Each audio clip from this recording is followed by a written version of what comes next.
آج جانتے ہیں اسلام میں جھوٹ کا حکم۔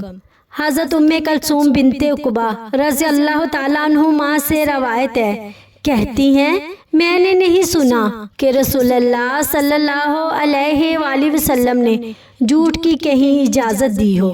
مگر 3 مواقع پر رسول اللہ صلی اللہ علیہ وآلہ وسلم فرمایا کرتے تھے، میں ایسے آدمی کو جھوٹا شمار نہیں کرتا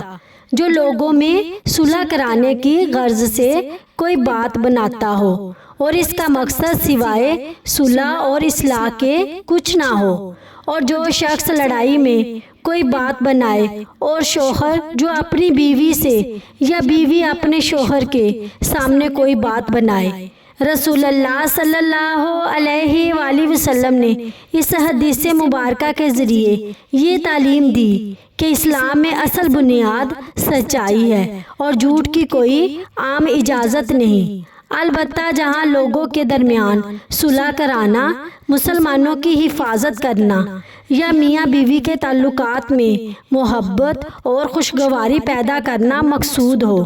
وہاں شریعت نے حکمت کے ساتھ محدود گنجائش دی ہے۔ اس سے معلوم ہوتا ہے کہ اسلام ہر اس بات کی ترغیب دیتا ہے جو محبت، امن اور اصلاح کا ذریعہ بنے،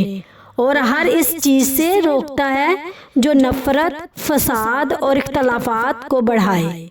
اصلاح کی نیت سے کیا گیا عمل اللہ تعالیٰ کے نزدیک بہت محبوب ہے۔